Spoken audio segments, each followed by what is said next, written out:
welcome back once again to another edition of the Diggy A2 podcast.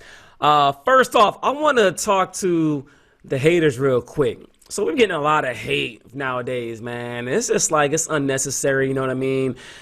We have built a platform from the ground up. And you know what I'm going to say to the haters? Keep hating, because I'm going to keep pushing. I'm going to keep grinding. And I'm going to stay down with my ride or die. So if you're down with me, I'm down for you. But and all that being said, man, like I have shown nothing but positive love and impact. And I want everybody around me to get money. But some folks, I want you to get your paper, just not at my table, all right? But that being said, man, I want to bring back, I'm going to introduce this guy real quick. So this guy here that I'm going to bring in as my special guest today, he's a good friend of mine. He is a fan favorite. He was on 4 episodes in season 1, and he is probably one of the most intelligent, articulate hip-hop historians that I've come across in a long time. And his name is AJ P-Dub, Paris and the place to be. He is back for the fans. AJ, what's good, my dude? How are you, my brother? Let me bring you in, man. There you go. How are you, my brother? How are you? Hey, Rob. Yeah, I'm good. You know, I think that intro is probably a little too much. You know, whatever. But you know, I appreciate it, man. I appreciate it. I'm glad to be back. Been busy, so it wasn't like I didn't support. It just said I had other things that I had to support. You know. I feel you, man. And for all you that don't know, AJ recently got married, so he's going through a lot. So congratulations, my dude, on your recent marriage, your beautiful bride. I saw pictures, man. It looked like a great ceremony. I wish I could be there, man. I just been crazy busy, but much love going out to you and your wife, man. And glad to have you here on the show with me today, man. So I'm so excited, man. You have no idea. And the fans have been asking, calling, text messaging, like, yo, bring that guy back from the Beastie Boys. So I brought him back. This is for the fans. This is for the fans right now. AJ P-Dub is in the building for the fans right now, all right? But I brought AJ back for this particular episode with De La Soul for lots of reasons. 1, because of his hip-hop knowledge. And 2, because I thought that this episode with De La Soul would fit into AJ's wheelhouse. So we'll talk a little bit more about that here in a second. But the group that we're talking about today is De La Soul. We're paying homage to Plug 1, Plug 2, Plug 3. All right, so they grew up together in Amityville, New York, and they've been friends for a long time. And we're going to focus primarily with them in the period of the shift. However, their first album, 3 Feet High and Rising, came out in March of '89. So I'm going to slide that into this segment here today because of its significance to hip hop. And I'll talk a little more about that here in a second. But I'm going to roll down some accolades for you all real quick so you all can check this out. They're a one-time Grammy winner. They were honored at the 2008 Hip Hop Honors Award ceremony. Their first album, 3 Feet High and Rising, is a platinum album. Some of the hits off of there was The Magic Number, which is like one of the first songs in the beginning. I like that. Potholes in My Lawn, Say No Go, which has like a Hall & Oates kind of throwback feel to it. Plug Tuning, which I love. Buddy, which I love. And Me, Myself, and Eyes. And also, it was one of the first hip-hop albums to start the skits. Like, you know, as we progress into hip-hop, a lot of artists started doing these little funny little skits and things like that. So they were the first album to actually do that in hip hop. So mad shout out to 3 Feet High and Rising. The second album, though, De La Soul's Dead, is one of the 45 albums from the Source magazine to receive the coveted 5 Mics title. And they didn't go back and give them 5 mics. They earned it when the album came out to show its significance to the culture. So with that in mind, some of the hits off of there, this one came out in May of 1991. Some of the songs that I listened to was Rose Skating Rink, Saturdays, Biddies, Oodles of O's, Biddies in BK Lounge. Like that one when the girl comes back at the dudes, right, AJ? Ring Ring Ring, Pass the Plugs, which I know me and AJ want to talk about. That song is fire, yo. Then we have Millie Pulled the Gun and Keep the Faith. So we'll talk about Millie Pulled the Gun and its significance. There's a hidden message in that one as well, too. So 5 mics from the Source, gold sales. The first one got platinum sales. And then their third album, which is the Balloon Mind State, which I think is a superior hip-hop album, received 5.5 mics from the Source. So some of those that you all may remember from September 93 is Patty Duke, which has a guest appearance from Guru of Gang Starr. Ego Trippin', one of my favorites. I Be Blowin'. I Am My Beat, Break of Dawn, and Stone Age with Biz Marquee. So that is who we're going to be talking about for this session here. So once again, shout out to AJ for spending time on his busy schedule hanging out with me, and for all our fans and listeners and watchers all over the world. Thanks again, AJ, and I appreciate you so much, brother, for taking time, man. So let's kick things off, man. So AJ, the first question that I have for you, my dude, is, so when we're talking about De La Soul and their impact, their staple, their stamp on hip hop in the early 90s, what do you think their significance and their importance is to that particular era in hip hop? Talking about from 1990 to 1994. Okay, so I know you're trying to prevent me from going back 6 months prior to that. I know you're trying to keep it 90s, but go ahead, bro. Go ahead. I think the perfect word for them is change, because when they came out, the era was like kind of like dancey, either dancey hip hop, or you had gangster rap was all over the place in the late 80s. And so they came out with their own personal style to represent like the other kids, you know, yeah. The other kids in school that people don't pay attention to and stuff like that. So that, to me, that's what they came out with. And they came out with change. It was different.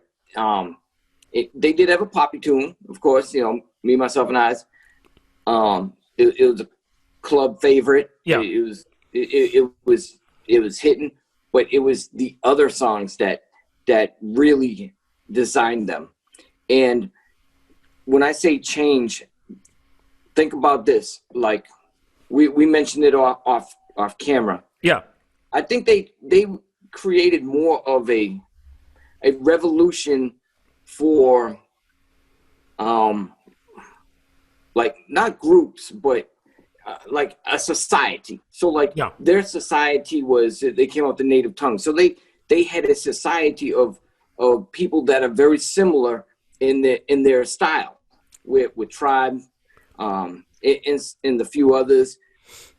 And I don't want to get into them because we're talking about De La. Yeah. To me, they created that because there really wasn't any type of society movement in rap back then, in hip hop back then. Yeah. You know, you had people sign people onto them, but they said, this is us and this is going to be our society.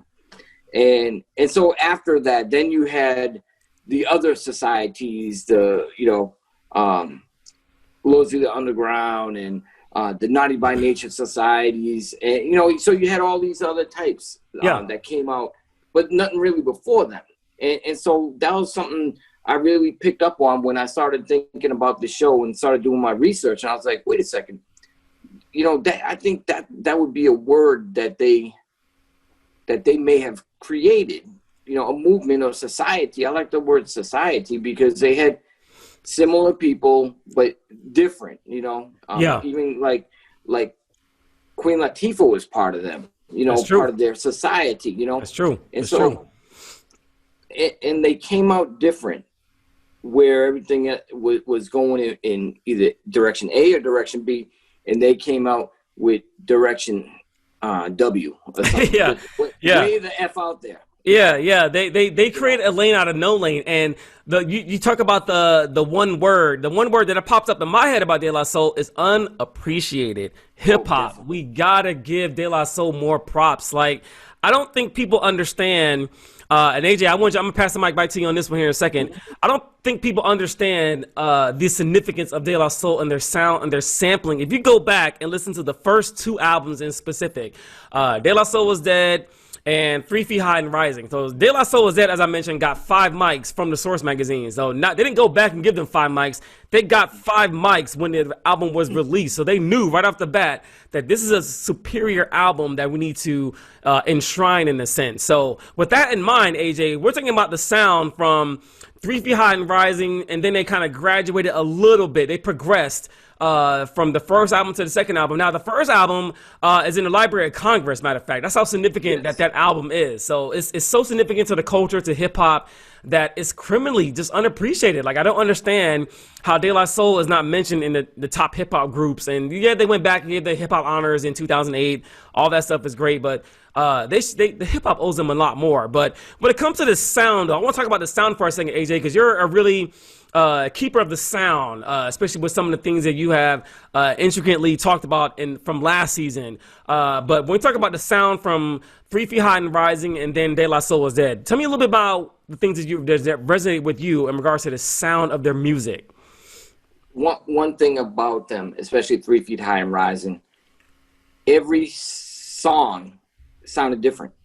You know, they had their flow that was consistent on just about every song, but each song it takes you into a different chapter, a different story, and just a different sound. And they did a lot of sampling before sampling became an issue in the industry, where people wanted credits and money and all this stuff. Yeah, you know, it was so heavily sampled. But even with their samples, it reminds you of with like how Twister and Kanye did Through the Fire. And they spun it up, you know, and they spun up the RPMs of the song and everything. So you go back to 3 Feet High and Rising, and guess what? They did that in 1989. 89, you know? Yes, sir. Yes, 89. sir. It wasn't nothing new.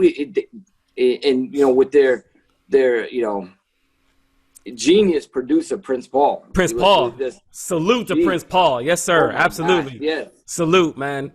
Way ahead of his time. So that was maybe back to thinking about Say No Go, which is on the first album, where they flip Hall & Oates, their song, where they flip it. I was like, yo, like, who the hell is thinking about this stuff like at that time, where they flipped it? And there's so many other, like, plug tune it. And then, you know, of course, my favorite is Buddy, when they're like, Mina. Oh, yeah. Mina. Yo, that shit is so dope, man. And then they were the first ones to do like remixing. So like the album version is not the same one that they put out on the video. So the video is actually the remix. So if y'all go back and do your homework and watch the music video, it's the remix of the actual version that's on the album. But then they brought in, Tribe Called Quest, and they brought in Moni Love, and I think Queen Latifah has a skit at the end of it. So it's really, really cool, really clever. And then they graduated, what I would say, they graduated to De La Soul is Dead. So AJ, talk to me, man. De La Soul is Dead, a 5 mic album, a classic album in hip hop. So how did you resonate with that album? To me, it was an answer to their first album. And I say that because their first album, 3 Feet High and Rising, you know, it did something phenomenal. It was a change and everything. But then they had to come up with an answer. But they didn't shift too much of what their style is. Right. But they had to come up with an answer because, you know, they were getting like dissed all over the place, you know. They're soft, you know, this I'll say it, the hippie thing, but that wasn't them, you know. Yeah. And I think maybe the hippie thing came out because their clothing at the time, the album cover is kind of, you know, the Daisy thing, whatever. So I mean, so they may have been, you know, stamped like that, you know, but they came out and people looked at it, and I believe Ring Ring Ring was the first one that came out. If I might be wrong, but I know you're that good. Was the video that came out, and I think people looked at De La. I was like, whoa, this isn't the plug 1, plug 2. This isn't the plug tune, and this where's Potholes at? Yeah. No, they said, you know what? We did that, and so we're gonna do this. Here's the poppy one. Here's the one that's gonna make us a few dollars because that's what our record company said we have to do. Right. But then here's the De La. And guess what? We got answers. And we're going to give you some of these answers on Pass the Peas, Pass the Plugs, you know? Pass the Plugs. There's like a subliminal line in there that you won't even realize, and you'll go Google it. You're going to Google it after we talk about it. After we talk about it, that's right. Arsenio dissed us, but the crowd kept clapping. And you know what? Even after I heard that, I was like, I remember that, you know? And so I did the same thing. I did the Google. I said, I remember that. I remember that because I used to watch Arsenio Hall all the time. Every night. Yes, sir. He wasn't the only one. They weren't the only ones that got dissed. He dissed a lot of people. And then we'll throw them on the stage and let them sing so he can get his whatever money for it or whatever. Yeah. You know, and so it was kind of awkward. But I am so glad they said that, and that's all they needed to say was that one line. And they didn't destroy him, but they put enough out there to make people think and really appreciate the second album that came out. It was phenomenal. I completely agree with you. Best song of the album.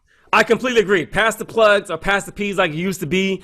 It has like a Eric B and Rakim sample. I want to say it's Eric B for President. I think is what it samples actually. Is what it's like the loop is off that out. It's you guys go and check it out. Like if you call yourself a hip hop head, if you have not heard De La Soul is Dead, like you need to go back and review your notes and go and look at and check that out because it is just masterfully put together from top to bottom.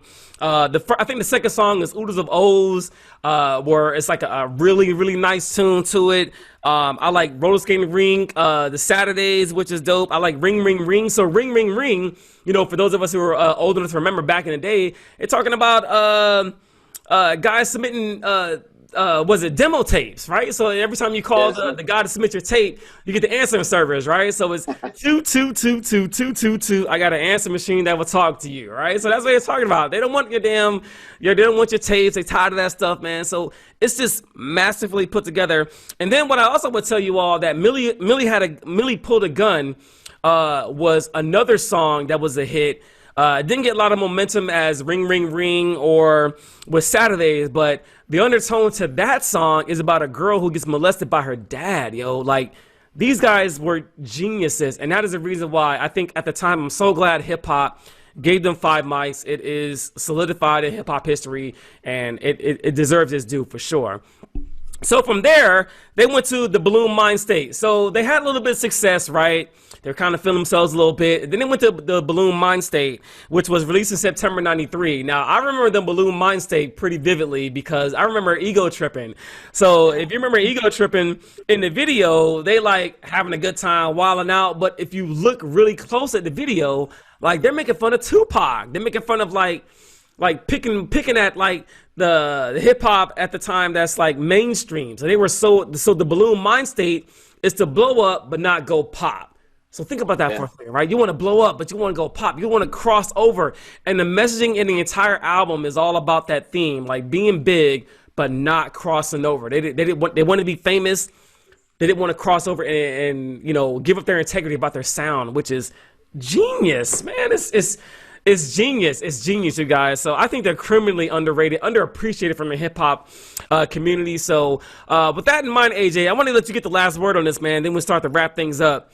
So if you were to sit down with a young buck right now who had never heard of De La Soul in their entire life, which album do you have them sit down and listen to, and why? You know what? I'm just gonna switch that just a tad. Yeah, all right? I got you. I would tell them to Google or whatever, use your favorite search engine. I don't want to think like I'm right. You know.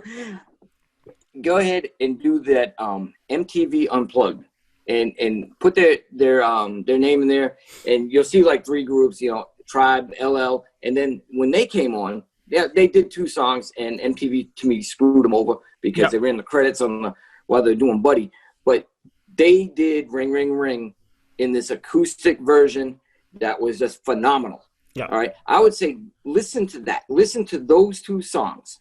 You get one of the great ones off the second album and then one of the best songs off their first album in a De La sound, but acoustic live concert version. And just the way they transition from song to song, you didn't even know it transitioned. And it was just so awesome. And so I say that because then you go and you take it and you have to listen to 3 Feet High and Rising, to me, to understand De La is Dead. True. Because they like you said, there's so many different undertones in De La is Dead. You could pick up things from it and be like, wow, so this is why they did this album similar but different than the first one. You know? And so I would say do it like you're watching like Star Wars or whatever. You go right in. I was thinking the same thing, like a trilogy, yo. I was thinking the same thing. I was thinking the same thing, man. Like, if you're gonna sit down and really do De La homage, you have to listen to the first 3 albums in succession. Is what I would say the same exact thing. So if you really want to, go ahead, AJ. Go ahead, dude. I didn't mean this. I just want to do that so I don't forget this note. But go ahead. I didn't mean to stop you. So let's talk about that. So if you were to tell them to go and find the music, that's where I was going. Where are we gonna find it at, right? So AJ, talk to the fans about that. So why is it that they cannot find De La Soul's first 4 albums on any streaming platform? So why is that? Because they were in some type of contract dispute whatsoever, and a large company bought out the smaller company, and maybe because there's so much sampling, the heavy sampling and everything, that they didn't want to get all these millions of lawsuits or anything like that. But they have no digital rights to their music. So one thing I was reading, I thought it was funny. One day they said, you know what? Their first 4 albums, you can get their later stuff. So their first 4 albums, they actually did like an announcement somewhere, and you can download it. You register, and they'll send you an email in a zip file, and you had all their music until that large record company shut it down. And like, oh, no. Yeah. But, and so that's why you don't see them on the iTunes and the Spotify's and stuff like that. But, if you do a little bit of typing your fingers on the keyboard in certain, search engines, you'll find the music. Man. And what did I know we haven't gotten there yet, the Tribe Called Quest, which is our season headliner, but one of the things I remember Q-Tip saying, he said, industry rule number 4080, record company people are shady, man. Like, you gotta watch out for yourself, man. Like, shady, you know what I mean? Like, you gotta be careful, man. But De La Soul, man, like, if you guys ever watch this show, like, I'm a huge fan, and I feel heartbroken for you guys. That's the other emotion that I feel, because you all brought so much to hip hop, like so much sound and sampling and like things and experimental that no one else was going to try to do in the early 90s. And I salute you guys, and I'm a huge fan. You know what I mean? Oh, yeah. So with that being said, AJ, we're going to wrap things up with as we've been doing in season 2, the Trayvon Martin Hood of Salute, my good dude. So I'm going to pass the mic over to AJ first. So, AJ, who are your shout-outs going to this week, my good sir? Well, first person is always you, man. This is, you creating this movement, and I feel honored to be part of, this with you. So it definitely goes out to you. I want to, we just had Veterans Day yesterday, so I want to, salute the veterans. We are them as well, so we salute each other. I guess my last shout out would be like, let's get K-Dog, give him some shout outs. He's going through a few things right now. And so like tomorrow's my dad's birthday, and he passed away back in April. So this is I really like to give a good shout out to my dad up there, and so other than that, just all the hip hop folks out there, the historians, those who listen to the albums for the album and not just for, because that's the hottest song on the radio or something like that. Do it for the album, they need us to do that. And that's what I would say. AJ, I appreciate it, man. And so, like, when you're saying that, like a lot of us, well, I won't say us. So I think we're a little bit above average when it comes to hip hop, is what I would say. I'm not a historian. I'm a fan. I want to put that out there for everybody out there. Like, I'm not an A&R. I'm not a record label person. I'm just a fan who decided to do a podcast with his homeboys, and this is what it came out to be, right? So, but what I will say is, like, when we doing these episodes and everything, like, I listen to albums cover to cover, front to back. I listen to every single song, and I pick things out, you know what I mean, that I felt was significant to the culture. And if you don't do that, like to me, like you cannot consider yourself a hip hop head. You just cannot. Like, so I want to put that out there first. Well, first off, my shout is going to AJ P Dub. AJ, thank you so much, my dude, for bracing your appearance on the show this week, man. I know the fans are gonna be excited. I'm excited to have you back. Much love to you and your beautiful bride, man. Much love to you all in the future. And also, like you mentioned, shout out to K-Dog, man. K-Dog, we got to get you on the show, man. Get well, brother. I miss you. I need you to get well so we can get after this money. Shout out goes to DB Entertainment. Got their shirt on today. Shout out to Dion, the whole DB Entertainment crew. We did a show last week with Mac Xavier and their whole crew, man. I'm a huge fan of their music and keeping the culture alive. And lastly, my shout is going to hip hop. You know what I mean? Like without hip hop, none of this is possible. So I'm so glad to be a fan and so happy to have this platform that I've been blessed with, that I can bless others with, to come on there and do the thing and get recognized. All right. So with that in mind, next week we're going to be doing a special show with Ice Cube. So we're about halfway through the season, you guys. And we start hitting some of the big dominoes in the early 90s. And Ice Cube is, I would say, one of the first big dominoes we're going to start knocking down. So Ice Cube is coming up next. We're going to have my favorite couple come to the studio with us. Mr. and Mrs. We Fit Sports come hang out with me. We're going to chop it up about Ice Cube. But AJ, shout out to you. Shout out to Frank. Shout out to Hip Hop. I love you guys. I'll see you guys soon, man. All right, 100. Peace.